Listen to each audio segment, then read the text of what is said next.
welcome to the Dirr Garden. And Katie, my daughter, and I shot a few videos last year, which some of you seem to really enjoy. One was on Baptisia, one was on hydrangea.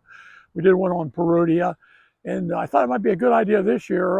My wife and I turned 80, and my wife is 77, and we were talking about, are we going to be in this garden forever? And we crafted it and built it and put it together. And when I leave, I think I'll pull a garden gate shut and probably won't look back. So I thought it might be fun for this particular year is to kind of walk you through the garden. Each month we do a mini video, might be 5 minutes, might be 10 minutes, but on some favorite plants, mine certainly, and could be yours too, that have done well over the last 15 years since we bought the house back in 2009,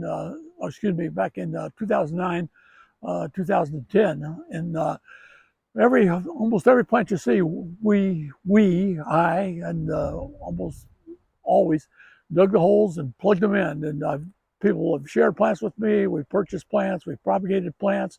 I have a breeding company with a couple of partners, and many of the plants come from that. I thought we'd start with kind of a winter glory idea. A lot of people stay inside in the winter. They miss I think, bark texture. They miss structure of trees, the architecture of branches, etc. And there's several plants that are just stalwarts north and south that could be included in any garden. And we're looking at one that's just starting to pop out. It's called Cornus officinalis. It's a Japanese Cornell dogwood. And it is one of the great plants for early spring bloom. They're yellow, they're not fragrant. You can see the buds just kind of expanding as Katie photographs and kind of crawls in a little bit and takes a close-up. The bark is exfoliating. When the flowers are fully open, they look like, well, sort of like little yellow pin cushions. And it develops a reddish fruit. The foliage is the most lustrous dark green almost of any dogwood. And it's held up in the heat of the southeast. This has been into this particular plant we're looking at since about 2017. And we had a miserable July and August last year into September. And 90 degrees again, no rain. And this particular area receives no irrigation. And the foliage was just as lustrous dark green in October, well, going towards the end of September, October, as it was early in the summer before the rains kind of subsided. So I highly recommend this. You can see this is a small tree. It can be a shrub, 10 to 15 feet tall, but it is absolutely beautiful. And with the cool weather, the flowers stay effective for literally a month. And this actually flowers before Cornus moss, which is called the Cornelian cherry dogwood, which has kind of a similar flower characteristic. And I have Cornus moss, or I had Cornus moss in the garden, and it just doesn't fare as well. In Athens, Georgia, we're we call it zone 8A, 8B. We have Cornus moss on our campus. We have some old specimens, but I haven't had great success here. However, I think this particular plant, for anybody that looks for some winter color, also makes great cut branches. The flowers hold up well inside. So I recommend Cornus officinalis, Japanese Cornell dogwood, highly based on my experience through my 80 years of gardening. We're in a shady part of the Dirr Garden, and again, we're in a cold and somewhat windy day, and we're under water oak, willow oak, and white oak trees, and these trees are pretty good size. These are about 50 footers. And I tried to create a little shade area. People say, well, shade's tough to deal with, and it is. But if you pick the correct plants, you've got a chance, or I should say the plants have a chance. And you're looking at something I just cherish. This is a Illicium parviflorum. It's called the small anise. And the cultivar that you're looking at with the yellow foliage is Florida Sunshine. It came out of a nursery in Florida, in Panhandle of Florida. It was named by Tony Avent. And it's one of the great plants for color. It just brightens up the landscape. And what's special about it too is that the foliage has this wonderful aromatic sort of, I'd say licorice kind of odor to it. Absolutely sensuous. And I had a grad student once who worked on Illicium, and we tried to figure out why they were so insect and disease free. And her name was Andrea Southworth. She received a master's from the university. Her name was Andrea Southworth. She received a master's from the University of Georgia. And her work was revolved around extracting the essential oils, which allow the fragrant characteristics that I just mentioned. And what we found out as pure oil forms, we did about bioassay with fall armyworms and actually killed the fall armyworms better than a doornail. And we've even had people come in to visit us and talk about, could we use this as a kind of a natural organic insecticide? And it really never went any further than that. But the point on this is that in the garden, you take a look at the plant. There's no insects and there's no diseases, at least any kind of symptoms that you're looking at. It's a clean foliage plant. It's a wonderful plant. It's zone 7 to probably zone 9B. So it's going to be more southeastern. But if you have a spot and you in shade, and it has to go in shade, it will burn or turn kind of a whitish, what we call photo bleaching in full sun, especially when it's dry. But if you have a shady spot or a container, it's a wonderful plant for that purpose. Florida sunshine, Illicium parviflorum. This is one of, again, nature's, I think, most beautiful winter flowering shrubs, called a witch hazel, and there are about 4 or 5 species of witch hazel worldwide. This is a hybrid. It's Hamamelis intermedia, and you're looking at a cultivar called Wisley Supreme.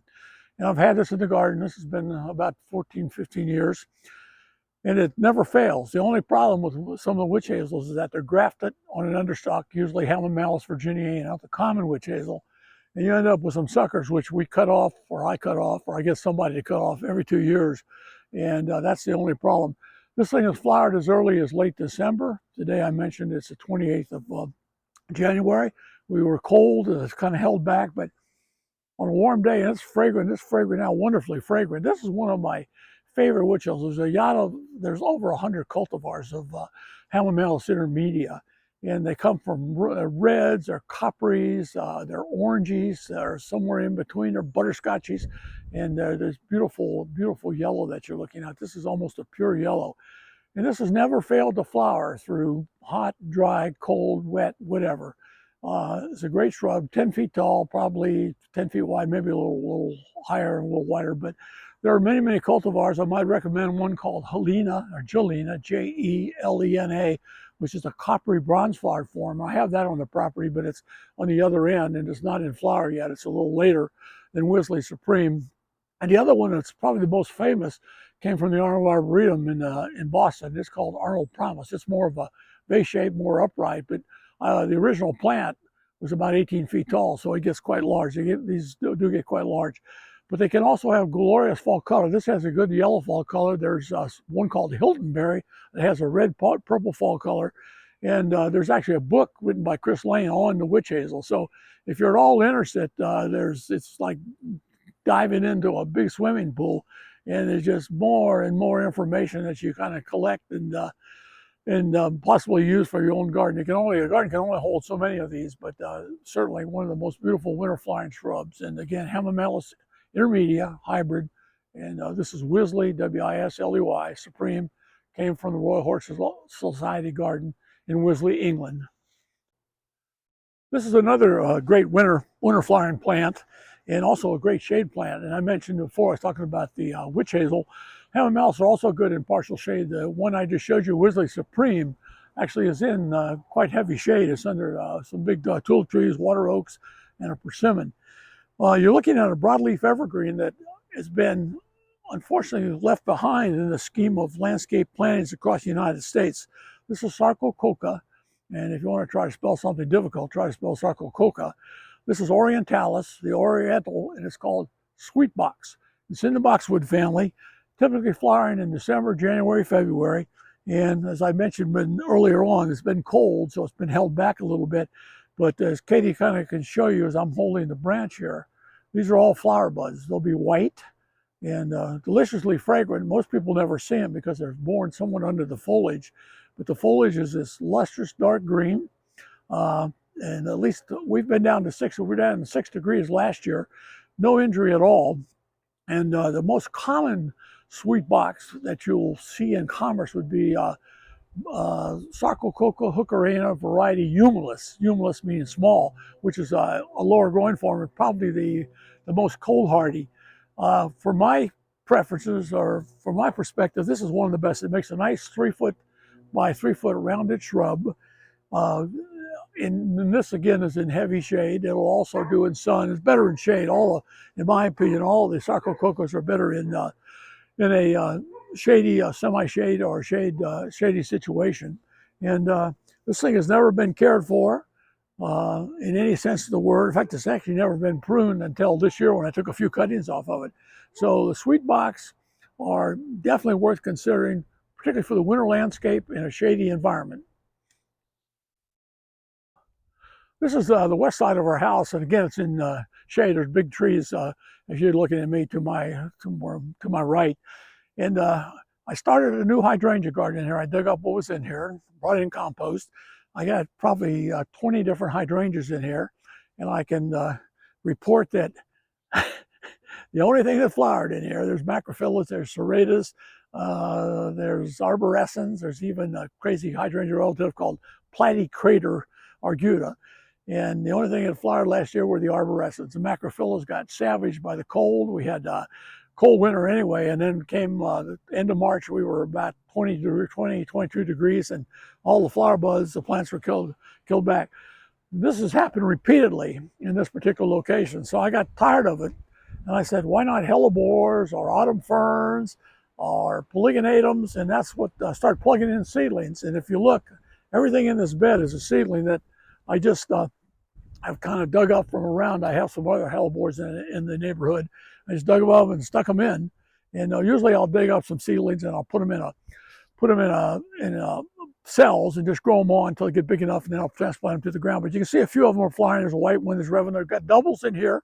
Got a beautiful double that isn't out yet, but sometimes shows you the wonders of nature that when least expected, you get the greatest surprise. And certainly it happened with the double. Double's a big purple double. It's beautiful. Looks like a carnation flower almost. And I think if Katie can come over here, we'll take a look at seedlings. It's amazing what happens. The seeds are expelled typically in June, July, August somewhere. The fruits are follicle. They're loaded with little round BB-like brown fruits. And as many times as I've tried to germinate them in going through normal warm and cold in a wet sand in a plastic bag in a refrigerator, in, out, I got nothing. However, nature takes its way again. And if you look down, Kay will show you all these little babies that are coming up here are Hellebore seedlings. And if you know anything about Hellebores and prices, you can pay. Our local garden center had a few known cultivars of Hellebore for $29.95 in a quart, a trade gallon. And of course I bought a couple. But the idea is Hellebores are not inexpensive. They're wonderful plants, but you can literally make your own, or they'll make their own for you. And that's kind of what you're looking at here. And it's really quite nice. And even the hydrangea foliage without the flower and the Hellebores and all kind of fits together pretty nice. It's a nice, big, thick, dense, kind of mini woodland-looking thicket when the leaves come out. However, the hydrangeas, you would actually like to have them flower. And maybe this year, and that's the thing about how many years have I been doing this? Hope springs eternal. And I keep waiting for the hydrangeas, at least in this case, to do their thing. And maybe 24 is the year. A color in the winter garden can come in many forms. I have showed you the Illicium parviflorum Florida Sunshine, which was an all yellow leaf. This is a relatively new holly. And I'm not sure the exact species. I think it's Ilex coniana, which is a hybrid. You can see the ready stems, which are indicative of an aquifolium parent, which aquifolium being the English holly, but it's called raspberry flash. It came from Hefner's nursery in Conover, North Carolina. And the new growth, when it comes out, and I wish I could show you the new growth, it's almost raspberry colored with a kind of the variegation that you're looking at, mottled variegation. And I thought it was a good idea of my colleague, my business partner, Mark Griffith, gave me a plant. He said, Mike, take one home and take a look at it. So I put it in a container and I surrounded it with a few pansies. And it's really a colorful element. I use these big containers to kind of test a few plants. And if you look around, you'll see a bunch of plants. Some are dead, some are living, some got bulbs in them, some got needle evergreens like arborvitae, some got magnolias. There's a Stewartia malacodendron there. But the idea of these big containers was something colorful that jumps. And I think the variegation kind of contrasts with the bluish container. And the nice thing about it, it's like this all year round. So it's whether it's winter, spring, summer, or fall, you've got, especially in spring when the new growth comes out, you've got even more color. And this is it is a female, so it has the potential to sit fruit. If it's cross-pollinated with a male, I've got some other hollies in the neighborhood that might be able to cross-pollinate with it. So Ilex, as it's known right now, raspberry flash is the name. So if you see it in the marketplace, might be something to consider if you got a container or you got a spot that needs kind of brightening up. Full sun, I think, is best. It's taking the heat, it's taking the cold that we have, and this would be a zone 6 plant. Zone 6 to again 8B, maybe 9A. This is the last plant in this little mini episode, and there are many more. Kane and I said, plus it's cold, cold out here and the wind's blowing, so we're going to cut this one, although what started to be 5 minutes ended up being about 15 minutes. But hopefully you enjoy it. And if you don't, you can just turn off the video and go watch a football game. This is a Mahonia, and there's many, many, many Mahonias. But for winter flowering, I don't think people even realize they do this. This is one called Marvel. It was introduced by Ozzie Johnson. Ozzie's over in Atlanta, Georgia. And Ozzie's done a remarkable job exploring in Japan. His wife was a former stewardess for Delta, and they went back and forth to Japan many times. They made many friendships and was able to bring plants back and forth. And this is one that he grew from seed. It's called Marvel because if you look at the foliage, which is Kay kind of zooming in on, the leaf doesn't have the typical spines that you see on Mahonia aquifolium, Mahonia bilii, Mahonia japonica. It's an entire leaf except for a sharp point at the apex. And the foliage stays this lustrous dark green all winter. I just got a little plant from Ozzie, and it's probably 7, 8 feet tall. It starts flowering typically in December. It's now the end of January, and you can see there's still flowers. The fruits are forming. There's going to be abundant fruits, and somebody's going to say, is it invasive? And you know what? I've never seen a seedling from this yet. I've seen plenty of seedlings from Mahonia bilii that have really invaded in shady areas. But again, this is in shade, heavy, heavy, heavy shade, and it's done remarkably well. The fruits are bluish, fairly attractive, and it obviously is food for the birds because the birds typically do move Mahonia around, although again, I have not seen examples with this particular plant. So for today, it's sort of a little winter episode in the garden. This is sort of the final act, and remember the name Mahonia Marvel. Again, it's probably a zone 7, a zone 8, 9, and worth considering for a shady part of any garden.